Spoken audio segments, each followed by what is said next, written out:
The mining station Kethvara floated in the cold darkness of space like a dead metal flower. Its twisted corridors and empty halls had not seen life for months.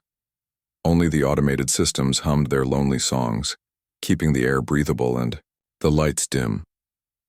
Princess Velana knelt on the station's main platform, heavy chains wrapped around her wrists and ankles. The metal was cold against her dulled crystal skin. Where other Vorthak people glowed like living diamonds, her skin was gray and lifeless. She had been born wrong, they said. Born cursed. Her father, Emperor Cothran, stood before her in his ceremonial robes. His crystal skin blazed with brilliant light, casting rainbow patterns on the metal walls. Behind him stood the high priest Zekmoth, whose own glow was so bright it hurt to look at directly. "You have brought shame to our bloodline for the last time," Emperor Cothran said. His voice echoed in the empty chamber. "The void calls for the cursed ones. Today we answer that call." Velana said nothing. She had learned long ago that her words meant nothing to them. Her intelligence, her kindness, her attempts to help her people, none of it mattered. Only the glow mattered. Only the perfect crystal, skin that she would never have. High Priest Zekmoth stepped forward with a ceremonial blade. He cut away the royal symbols from her clothing, letting them fall to the floor with soft clinks. "By the ancient laws, you are no longer Vorthak. You are no longer royal, you are nothing." The other nobles who had come to witness the ceremony murmured their approval. Their combined glow filled the chamber with harsh light. Velana closed her eyes against it. Even now, after everything, the brightness of her people still made her feel small and broken. "Leave her," Emperor Cothran commanded. "Let the void take what belongs to it." One by one, the Vorthak nobles filed out of the chamber. Their footsteps rang on the metal floors, growing quieter and quieter until only silence remained. The great doors sealed shut with a final grinding sound. Velana was alone. She tried to stand, but the chains were too heavy. They had been made, for her specifically, forged from the densest metal the Empire could find. She could barely lift her arms. Walking was impossible. Hours passed. The station's lights dimmed to their night cycle. Velana sat in the growing darkness and tried not to think about dying. She had always known this day would come. From the moment of her birth, when the royal doctors had seen her dull skin, her fate had been sealed. She remembered her childhood in the crystal palaces, how the other noble children had refused to play with her, how the servants had whispered behind her back, how her own father had looked at her with such disappointment that it felt like a physical weight on her chest.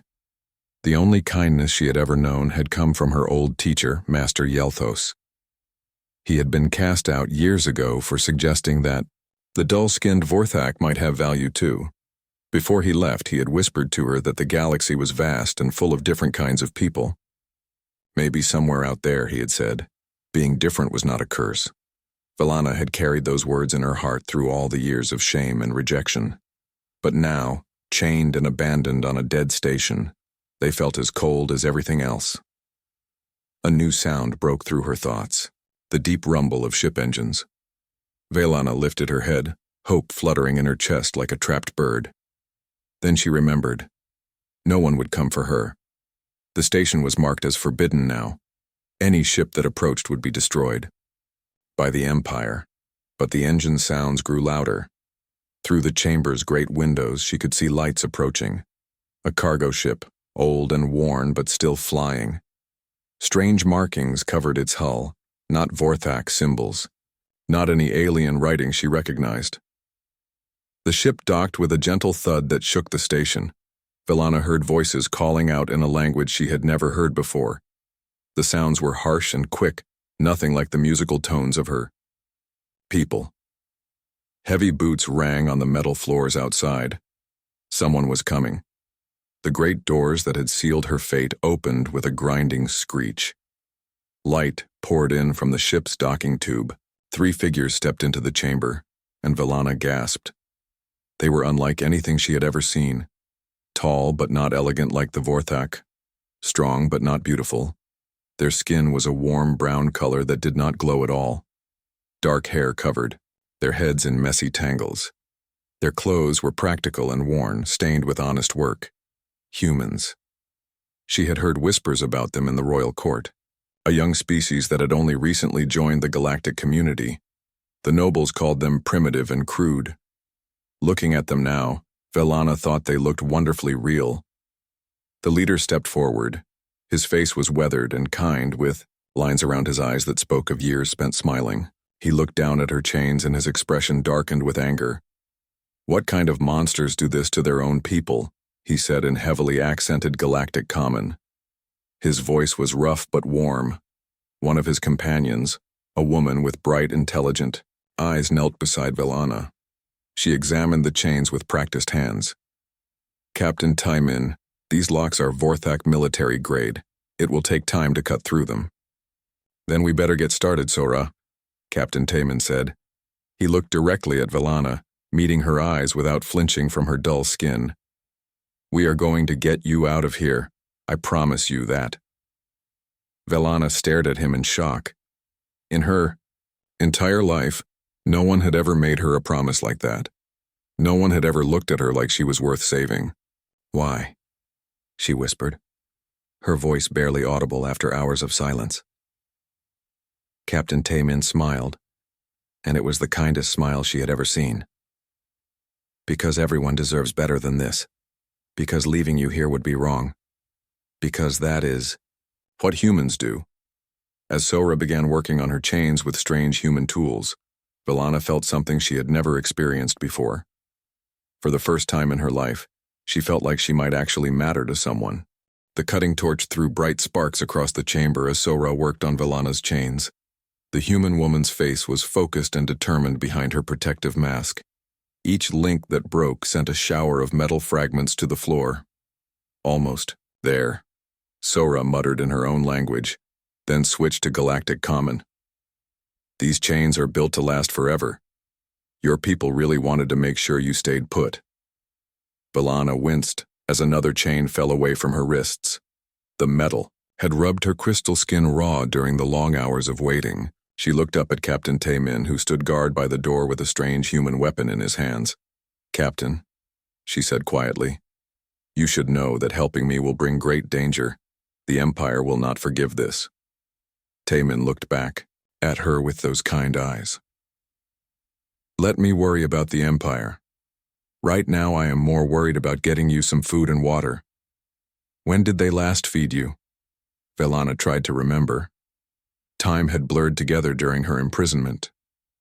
3 days ago, maybe 4. The third human, a younger woman with short black hair, made an angry sound. 4 days without food. What kind of people are these Vorthak anyway? The kind who think some lives matter more than others, Sora said bitterly as she cut through the last ankle chain. "There, you are free." Velana tried to stand, but her legs shook and gave out. She had been kneeling for too long. Captain Taimin was beside her in an instant, catching her before she could fall. "Easy there. Take your time." His hands were warm and steady. Velana had never been touched with such gentleness. Even as a child, the Vorthak had handled her like she might contaminate them. "I can walk," she said, though she was not sure it was true. "Maybe in a few minutes. Right now we need to get off this station before company arrives." Taimin looked at his crew. "Daun, get back to the ship and prep for emergency departure. Sora, help me get the princess to the medical bay." The young pilot Daun nodded and ran back toward their ship. Sora moved to Velana's other side, and together they helped her walk on unsteady legs. The human ship was nothing like the elegant Vorthak vessels Velana had known. The corridors were narrow and crowded with pipes and cables. Everything looked used and repaired many times over. But it was clean and warm, and it hummed with the sound of life. They brought her to a small medical bay where another human waited. This one was older, with gray hair and gentle hands. He introduced himself as Dr. Kim Hansol. "Let me look at those wounds," he said, examining her raw wrists. "These will heal fine, but we need to clean them first. And you look half-starved. When did you last have a proper meal?" "Weeks ago," Velana admitted. In the palace, they had given her only enough food to keep her alive. Not enough to let her grow strong. Dr. Kim shook his head sadly. We will fix that. But first, some water, and something light for your stomach. He handed her a cup of clear liquid. Drink this slowly. The water was cool and pure. Velana had never tasted anything so wonderful. She wanted to drink it all at once, but the doctor's firm voice made her sip it carefully. Captain, doctor, Kim said quietly. She has old injuries too, healed fractures, burns on her back. Someone has been hurting this girl for a long time. Velana saw Captain Taemin's jaw tighten with anger. How long have they been treating you like this, he asked. My whole life, Velana said simply. It is the way things are for the dull ones. We are seen as mistakes that must be corrected or removed. That is not the way things are anymore, Sora said firmly. Not on this ship. Here you are, just Velana, not a princess, not a mistake, just a person who needs help. The ship shook suddenly as the engines powered up. Da-eun's voice came through the communication system. Captain, we have 3 Vorthak patrol ships approaching fast. They will be here in 10 minutes. Get us out of here now, Taemin ordered. He looked at Velana. I am sorry, but this might be a rough ride. The Vorthak ships are faster than ours. The ship lurched as they pulled away from the station. Velana gripped the medical bed as they accelerated hard. She could feel the artificial gravity struggling to keep up. Where will you take me? She asked. There is nowhere in the galaxy where the Empire cannot reach. Then we will go to places where they do not want to follow, Taemin said. The Outer Rim territories, free trader zones, places where people mind their own business. Sora was working at a computer terminal, her fingers flying over the strange human symbols. I am sending a message to my contacts. Let them know we might need friends soon. Dr. Kim finished bandaging Velana's wrists and handed her a small meal. The food was simple but more delicious than anything she had eaten in the palace. As she ate, she listened to the humans working together to save her life. They did not argue about the danger. They did not complain about the risk they were taking. They simply did what needed to be done, like it was the most natural thing in the world. Why do you help me? Velana asked finally. I am nothing to you. Just a stranger from a people who see you as primitive. Captain Taemin sat down beside her medical bed. My grandmother used to tell me a story. She said that kindness is like a seed. Plant it anywhere and it will grow. But cruelty is like poison. It kills everything it touches. Your empire chose poison, Sora added. We choose to plant seeds. Instead, the ship shook again as laser fire passed close by. Da-eun's voice was tight with concentration. They are gaining on us. I need more power to the engines. Give it everything we have, Taemin ordered. He looked at Velana. Hold on, this is going to get interesting. As the ship raced through, space with Vorthak hunters close behind, Velana felt something strange growing in her chest. It took her a moment to recognize what it was. For the first time in her life, she felt hope. The cargo ship Soul's Pride flew through the asteroid field like a metal bird dodging stones. Captain Taemin gripped his chair as Da-eun threw them into another sharp turn. Behind them, the Vorthak patrol ships followed like angry wasps. They are still gaining, Da-eun called out from the pilot seat. Sweat ran down her face as she pushed their old ship to its limits. Our engines are good, but theirs are military grade. Velana sat in the corner of the bridge, still weak but determined, to help. She studied the tactical display with eyes that had been trained in Royal Military Academies. Captain, they are trying to force you toward the gas giant. There will be more ships waiting there. Taemin looked at her with surprise. You know military tactics? I was trained to lead fleets before they decided I was worthless, Velana said bitterly. Take the ship toward the twin suns instead. The radiation will hide our heat signature. That will cook us alive, Sora protested from her engineering station. Not if you rewrote power through the secondary cooling systems, Velana explained. Your ship has good shielding. Better than they expect from a cargo vessel. Da-eun glanced back at the captain. Taemin nodded slowly. Do it. Follow her advice. The ship turned toward the blazing twin stars that lit this system. The temperature readings began climbing immediately. Sora's hands flew over her controls, redirecting power just as Velana had suggested. The Vorthak ships hesitated. They had not expected the humans to fly so close to the deadly radiation. In that moment of hesitation, Sol's pride disappeared into the star's burning corona. Hull temperature rising, Sora reported. But we are still within safe limits. The princess was right about our shielding. On the long-range sensors, they watched the patrol ships circle uselessly outside the radiation zone. After an hour, the Vorthak vessels finally gave up and flew away. They will be back, Velana warned. And they will bring more ships next time. Admiral Nethkul never gives up once he starts hunting. Captain Taman helped her stand as they left, the dangerous radiation behind. Then we better find somewhere to hide. Do you know any safe places out here? Velana thought carefully. During her years of studying star charts in the palace library, she had memorized many systems that the Empire ignored. There is a trading station called Haven's Rest. It sits on the border between 3 different territories. No government claims it, so they ask no questions about who visits. Sounds perfect, Taemin said.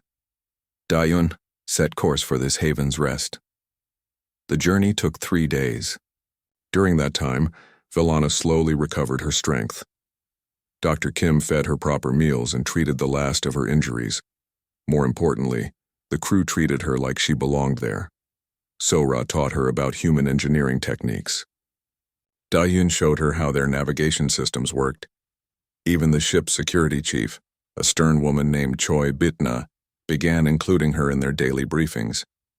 You have good tactical sense, Bitna admitted after Velana suggested improvements to their defensive systems. Better than most military officers I have served with. Thank you, Velana said softly. She was still learning how to accept compliments. In the palace, any praise had always been followed by cruel reminders of her flaws. Haven's Rest turned out to be exactly what they needed. The station was a massive collection of connected ships and habitats that grew larger every year. Traders, refugees, pirates, and outcasts from a dozen species lived and worked together in organized chaos. No one looked twice at a human cargo ship or asked questions about their passengers. Velana kept her head covered and stayed close to the crew as they walked through the crowded markets. We need supplies and information, Captain Taemin told his crew.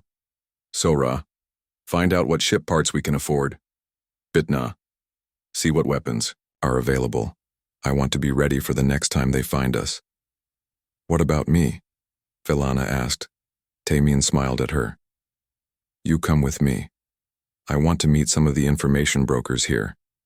Your knowledge of Vorthak politics might be useful. They found the brokers in a dim cantina that served drinks to 15 different species. The air was thick with smoke and strange smells. Conversations happened in a dozen languages all at once. A human woman with gray hair and clever eyes greeted them at a corner table. Captain Taemin, I heard you had some trouble with the crystal heads. This must be your special passenger. This is Wu Ji-hai. Taemin explained to Velana. She knows everything that happens in this part of the galaxy. Ji-hai studied Velana's covered face with sharp eyes. Vorthak royalty, if I had to guess. The kind they usually get rid of when they get tired of looking at them. Velana pulled back her hood. Several alien patrons in the cantina stared at her dull gray skin and whispered among themselves. Princess Velana, Ji-hai said with satisfaction. I wondered what happened to you after the abandonment ceremony. The Empire has put quite a price on your head. How much? Taemin asked grimly. Enough to buy a small fleet, Ji-hai replied. Every bounty hunter and mercenary in the Outer Rim is looking for you. The Emperor wants his daughter back very badly. Why? Velana asked. He threw me away like garbage. Why does he care now? Ji-hai leaned forward with a knowing smile. Because you escaped. Because some primitive humans made the great Vorthak Empire look foolish. He cannot allow that to stand. She pulled out a data pad showing news reports from across the galaxy. The story is spreading. Other species are asking questions about Vorthak customs. Some of their own people are starting to speak up about the treatment of the dull-skinned. Velana read the reports with growing amazement. There are others like me speaking out? More every day, Jihi confirmed. Your rescue started something, Princess. A movement that the Empire cannot stop with warships and threats. Captain Taman stood up suddenly. We need to leave. Now. Through the cantina's grimy windows, they could see Vorthak soldiers moving through the station's corridors. Their crystal armor gleamed under the artificial lights as they searched every ship and questioned every trader. Back exit, Jihai said, quickly. Follow me. They ran through a maze of service tunnels and maintenance shafts. Behind them, they could hear shouting as the soldiers discovered their trail. By the time they reached Sol's Pride, the entire crew was already aboard and ready for emergency departure. The ship lifted off just as Vorthak troops surrounded their docking bay.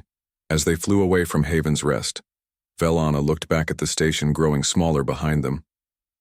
They will never stop hunting us, will they? Probably not, Captain, Taman admitted. But that does not mean we give up. It means we get better at running and hiding. And fighting back, Sora added from her station. I have been thinking about those tactical suggestions you made. I think it is time we showed these Vorthak what humans can do when we get angry. The attack came without warning in the dead space between star systems. 3 Vorthak destroyers dropped out of hyperspace like metal sharks smelling blood. Their weapons fired before Sol's Pride could even change course. Hull breach in cargo. Bay 2. Sora shouted over the alarm sirens. Life support is failing in that section. Captain Taman fought to keep his ship steady as another blast rocked them. Da-Yun, get us to that nebula. We need cover. Engines are damaged, Da-Yun replied through gritted teeth. I can give you maybe 60% power. Velana watched the tactical display with growing fear. The Vorthak ships were faster and stronger. Sol's Pride was a cargo vessel, not a warship. They could not win this fight. But then something strange happened. As she watched the enemy ships closing in, Velana felt a warm tingling in her mind. Images flashed before her eyes. She could see the bridge of the lead destroyer. She could see the captain giving orders. He is going to target our engines next, she said suddenly. Turn hard to port in 3 seconds. What? Taman looked at her in confusion. Trust me. Turn now. Da-Yun threw the ship into a sharp turn just as laser fire cut through the space where they had been. The blast that would have destroyed their engines missed by meters. How did you know that? Sora stared at Velana in amazement. Velana did not know how to explain what had just happened. I saw it. In my mind, I could see their bridge. Telepathy, Dr. Kim said from where he was treating injured crew members. Some Vorthak have natural telepathic abilities. Maybe that is why your people fear the dull-skinned ones. There was no time to think about it. The destroyers were closing in for the kill. Sol's Pride limped toward the nebula with failing engines and a dying life support system. They almost made it. The final blast sent them spinning into the nebula's edge. Emergency lights flickered as main power failed. The ship drifted helplessly in the swirling gas clouds. All stop, Taman ordered. Shut down everything except life support. Maybe they will think we are dead. They sat in darkness and silence for hours. The Vorthak ship searched the nebula's edge but could not find them in the thick gas. Finally, the destroyers gave up and left. Damage report, Taman said quietly, when they were sure the danger had passed. Sora's voice was grim. Main engines are dead. Hyperdrive is completely fried. Hull breaches in 3 sections. We are not flying anywhere soon. How long for repairs? Weeks. Maybe months. And that is if we can find parts. Velana felt crushing guilt settle over her. This is my fault. You are all going to die because you tried to save me. Stop that, Bitna said firmly. We made our choice, all of us. She is right, Sora agreed. We knew the risks when we picked you up. No one forced us to help. But your ship is destroyed. Your lives are ruined. Captain Timon sat down beside her in the darkened bridge. Velana, let me tell you something about humans. We do not abandon family. And you are family now, whether you like it or not. I am not human, she protested. Family is not about blood or species, Dr. Kim said gently. It is about the people who stand by you when everything goes wrong. As if summoned by their conversation, new contacts appeared on their sensors. Ships were approaching through the nebula. Velana tensed, expecting more Vorthak hunters. Instead, she saw human vessels. Cargo ships like Soul's Pride, mining haulers, even a few converted passenger liners. They came in slowly, carefully, like they were looking for something. Soul's Pride. This is Captain Nam In-soo of the freighter Busan Runner. A voice crackled over the communications. We heard you might need some help out here. Taemin stared at the display in amazement. In-soo? What are you doing here? Same thing you are, apparently, making the Vorthak Empire angry. Nam's laughter came through the speakers. Word is spreading through the human trade networks. The story about a crew that rescued an alien princess and told the Crystal Heads to go to hell. More voices joined the conversation. Captain Park Dong-wook of the mining ship Incheon's Pride. Captain Bae Yoon-ji of the passenger liner New Seoul. A dozen other human captains, all offering help. We brought parts. Bae's voice was warm and determined. Medical supplies, food. Whatever you need to keep flying. Why? Velana whispered, still unable to believe what she was hearing. Because that is what humans do, Captain Nam's voice answered. Over the radio. We heard about a family in trouble, so we came. Over the next week, the human ships worked together to repair Soul's Pride. Engineers from different crews shared knowledge and tools. The mining ship's heavy equipment helped patch the hull breaches. The passenger liner's medical bay treated the injured crew members. Velana watched it all with growing wonder. She had studied dozens of species in her royal education. She had never seen anything like this. Humans helping other humans not for profit or politics, but simply because they needed help. It is not normal, she told Sora as they watched welders repair the outer hull. Most species only help their own clans or families. They do not risk themselves for strangers. Sora smiled. Most species are not human. We adopt strays. It is what we do best. During the repairs, Velana's strange new, telepathic abilities grew stronger. She could sense the emotions of the people around her, the determination of the engineers, the protective anger of the security crews, the simple, honest kindness that seemed to drive everything they did. She also sensed something else. Fear, not for themselves but for her. These humans were genuinely afraid that she might be hurt or captured. They cared about her safety more than their own. I do not understand you, she told Captain Taemin one evening as they watched the stars through the repaired bridge windows. What is there to understand? You could have left me on that station. You could surrender me to the Empire and collect the bounty.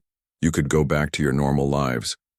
Instead, you make yourselves enemies of the most powerful force in the galaxy. For me, a stranger who brings you nothing but trouble.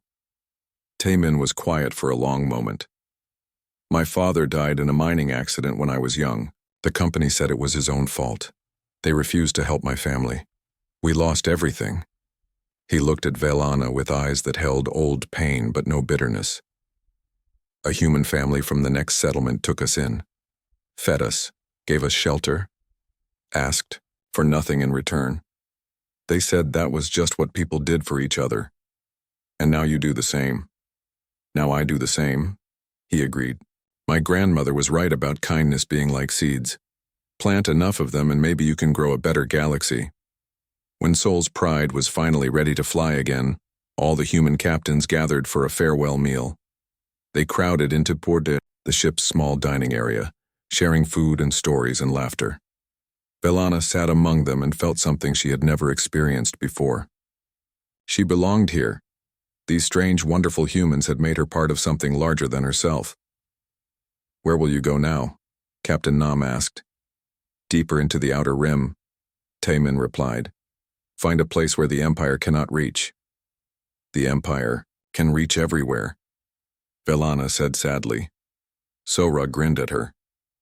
Then we will just have to make sure they regret it when they do. The broadcast signal reached every corner of the galaxy. On Vorthak worlds and alien trade stations, even in the halls of the Galactic Council, the same message played over and over again. Princess Velana stood before the camera with her head held high. Her dull gray skin no longer seemed like a flaw. It seemed like a badge of honor. My name is Velana, daughter of Emperor Kothran, and I speak to all the hidden ones, to every Vorthak who has been told they are worthless, because their skin does not shine, to every person cast aside because they are different. The message had been Tayman's idea, but the words were all Velana's. You are not broken. You are not cursed. You are the future that our people fear to see.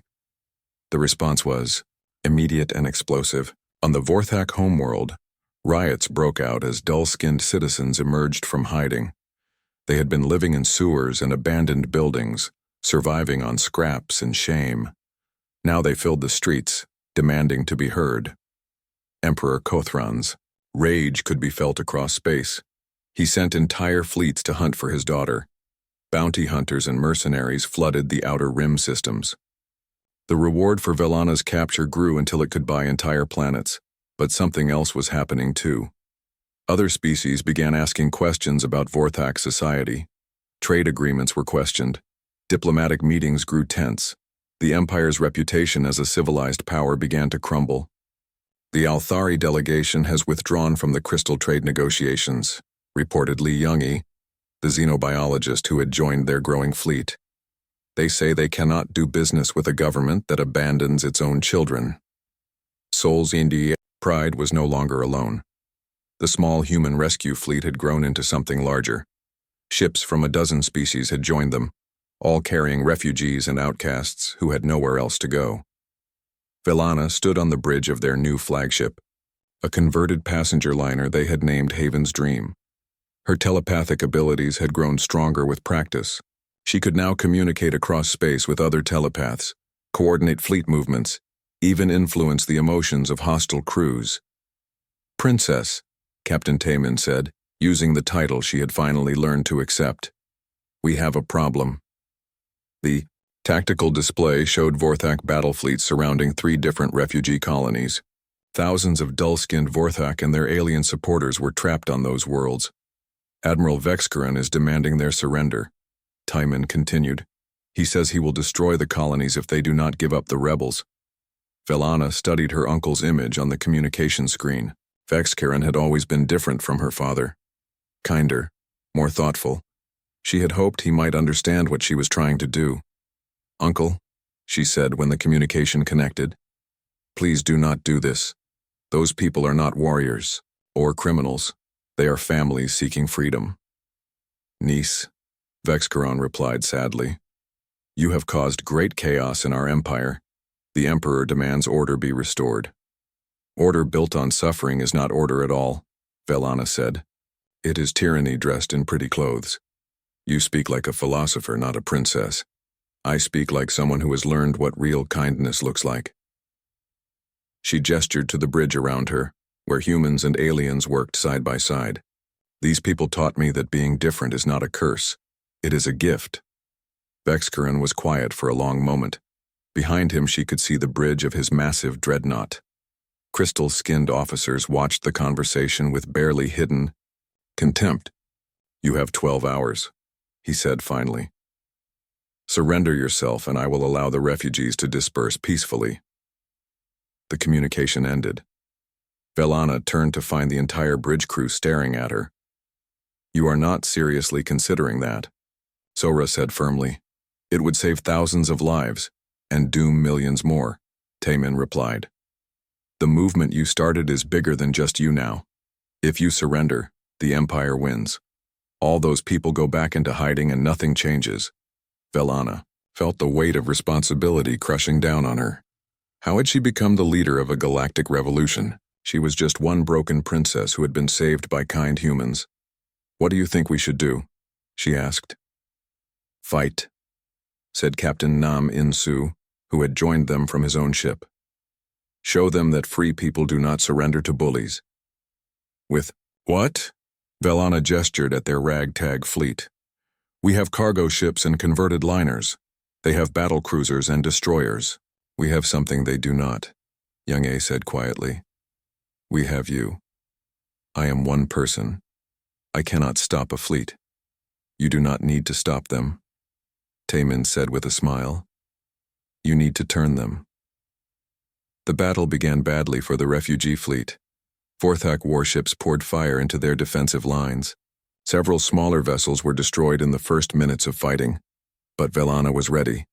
She had spent weeks practicing with other telepaths, learning to extend her abilities across vast distances. As the Vorthak crews focused on destroying their enemies, she reached out with her mind. The first ship she touched was a destroyer commanded by a young captain. Through her telepathic connection, she showed him images of dull-skinned Vorthak children being beaten and starved. She showed him families torn apart by imperial law. The destroyer's weapons stopped firing. One by one, she touched the minds of enemy crew members. Not to control them, but to show them the truth their society had hidden. The reality of what happened to the people deemed defective.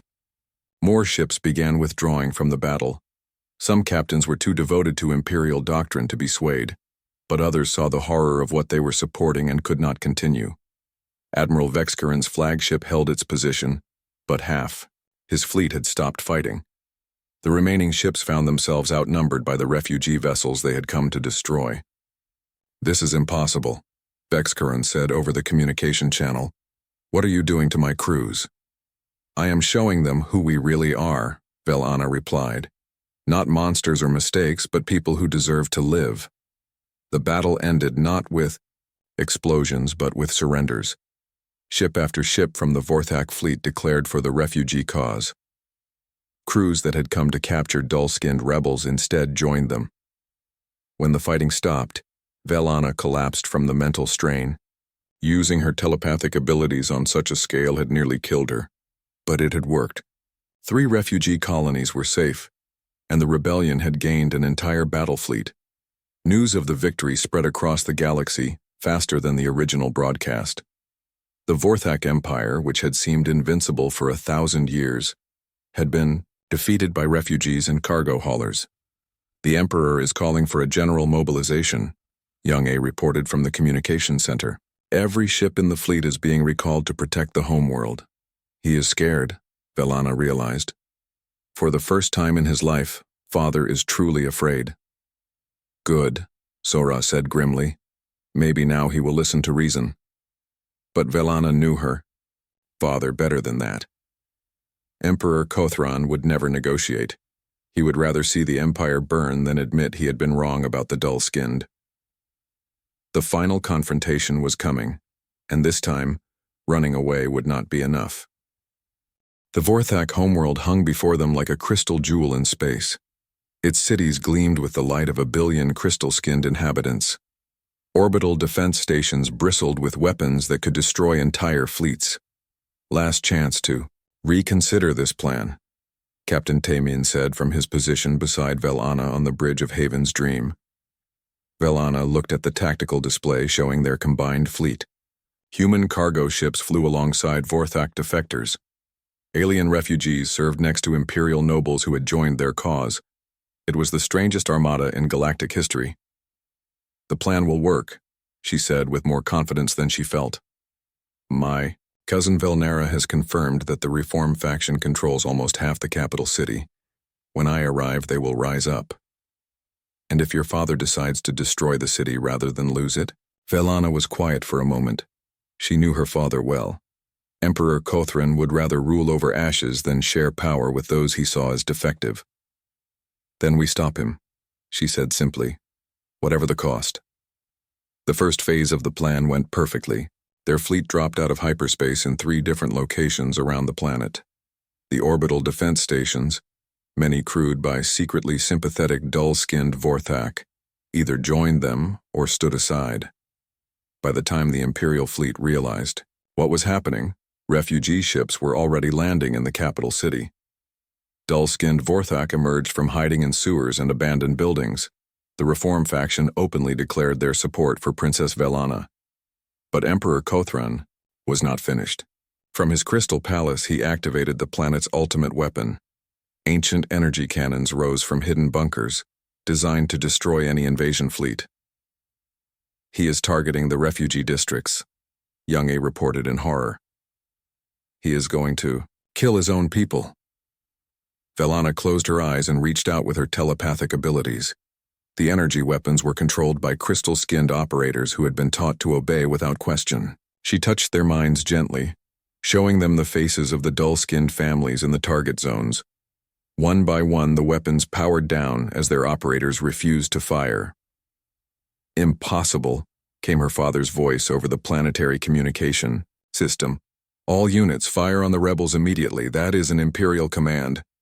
"Father," Velana broadcast back on the same channel. "This ends now.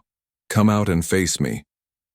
The palace doors opened with a grinding sound that echoed across the Crystal Plaza.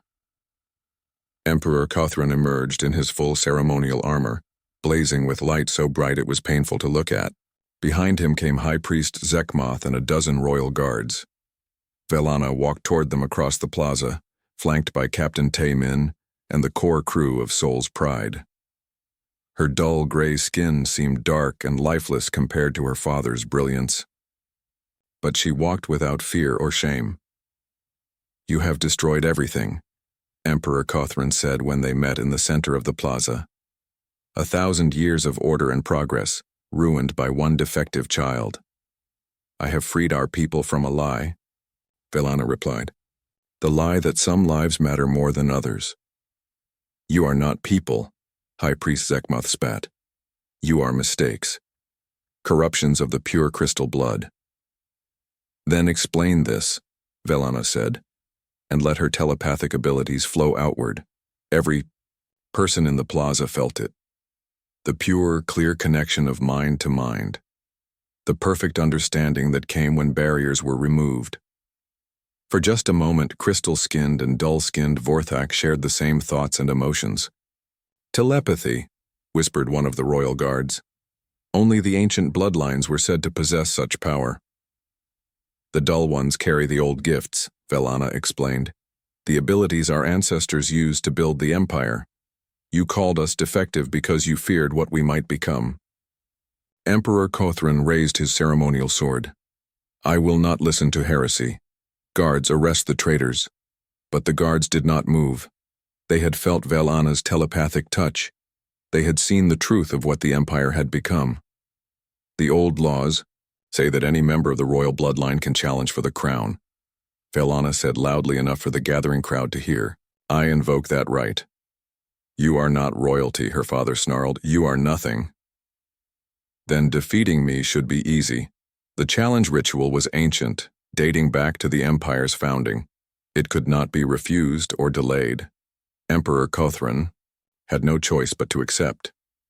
The duel was not fought with swords or energy weapons. Among the Vorthak, leadership was proven through the brightness of one's crystal skin. The challenger and the emperor would focus their inner light, and whoever shone brighter would win. Emperor Kothran began to glow. His crystal skin blazed like a star, throwing rainbow light across the plaza. The assembled crowd shielded their eyes from the brilliance. Velana closed her eyes and reached deep inside herself. Not for the light that had always been denied to her, but for something different, something new. When she opened her eyes, she was not glowing in the traditional way. Instead of bright crystal light, her skin showed something else. The warm glow of human kindness, the steady light of alien friendship, the brilliant radiance of hope shared across species. It was not the cold perfection of crystal light. It was something warmer, more complex, more alive. The crowd gasped as they saw it. This was not the light they had been taught to worship. This was something entirely new. "Impossible," Emperor Kothran whispered, his own glow faltering. "Not impossible," Velana said. "Just different. Like me. Like all of us who have been cast aside." The ancient laws were clear. The challenger who shone brightest would rule, but They had been written in a time when only one kind of light existed. High Priest Zekmoth consulted the sacred texts with shaking hands. The laws speak of inner radiance, he said slowly. They do not specify what form that radiance must take. Emperor, Kothran's light flickered and died. He fell to his knees on the crystal plaza, defeated not by force but by the failure of his own rigid beliefs. You may have won, he said bitterly, but the Empire will never accept you. They will rise up against a dull-skinned empress. Velana looked out at the crowd that had gathered to watch the duel. Crystal-skinned nobles stood next to dull-skinned refugees, human crew members from Sol's Pride mixed with Vorthak palace guards. Aliens from a dozen species watched the historic moment unfold. I am not your empress, she said clearly. I am your bridge. Over the following days, as news of the victory spread across the galaxy, representatives from hundreds of worlds came to witness the transformation. The Vorthak Empire became something new, not a dictatorship based on genetic purity, but an alliance built on cooperation and understanding. Velana was crowned not as an empress, but as the first bridge ruler, a leader whose job was to connect different peoples rather than divide them. Her crown was made not of crystal but of metal from dozens of worlds, representing all the species that had joined her cause. Captain Taman stood beside her during the ceremony, wearing the formal uniform of the new royal guard. After everything they had been through together, he had refused to be separated from her now. Any regrets? He asked as they watched the celebration from the palace balcony.